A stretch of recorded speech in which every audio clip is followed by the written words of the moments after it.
मुहावरा प्रेमियों, आप सभी का हमारे इस चैनल हिंदी कृति में स्वागत है।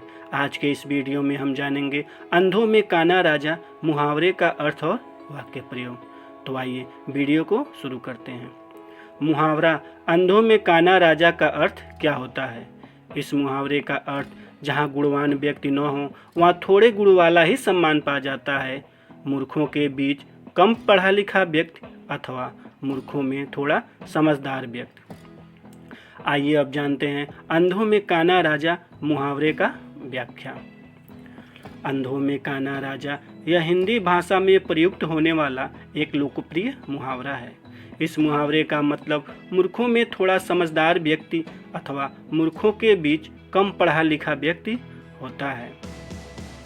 मुहावरा अंधों में काना राजा का अर्थ होता है कि जब सभी लोग किसी विशेष क्षेत्र में पूरी तरह से अक्षम या अनभिज्ञ हों, तब थोड़ा बहुत ज्ञान या योग्यता रखने वाला व्यक्ति भी सर्वश्रेष्ठ माना जाता है।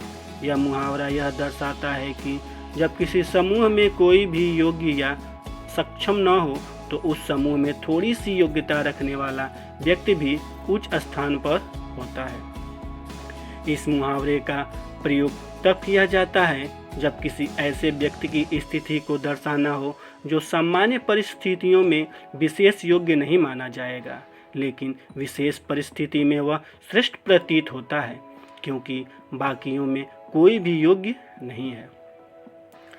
अंधों में काना राजा मुहावरे का वाक्य प्रयोग। आइए अब इस मुहावरे का वाक्य प्रयोग जानते हैं। इस मुहावरे का पहला वाक्य प्रयोग है, सतीश ने इंटरमीडिएट रोज झीक कर किया, अनपढ़ गांव वाले उसे ही विद्वान मानते हैं। ठीक ही तो है, अंधों में काना राजा होता है। दूसरा वाक्य प्रयोग, एक छोटे गांव में थोड़ा पढ़ा लिखा एक डाकिया ही था और वह वहां अंधों में काना राजा था। तीसरा वाक्य प्रयोग, कुछ सालों पहले जब कोई भी तकनीकी नहीं जानता था तो कंप्यूटर चलाना जानने वाला अंधों में काना राजा था। चौथा वाक्य प्रयोग, राजनीति पार्टी में जब कोई अनुभवी नेता नहीं बचा तो पुराने सदस्य अंधों में काना राजा बन गए। पांचवा वाक्य प्रयोग, परिवार में किसी को भी स्वादिष्ट खाना बनाने नहीं आता था, इसलिए साधारण खाना बनाने वाला नौकर अंधों में काना राजा था। इस प्रकार अंधों में काना राजा मुहावरा ऐसी स्थिति को स्पष्ट करता है जहां मामूली योग्यता या ज्ञान भी विशेष महत्व प्राप्त कर लेता है क्योंकि दूसरों में उस क्षेत्र की कोई समझ नहीं होती है। हम आशा करते हैं कि आपको इस मुहावरे का अर्थ समझ में आ गया होगा। अपने सुझाव देने के लिए हमें कमेंट्स जरूर करें और हमारे इस चैनल को सब्सक्राइब करना ना भूलें। वीडियो को अंत तक देखने के लिए आपका धन्यवाद।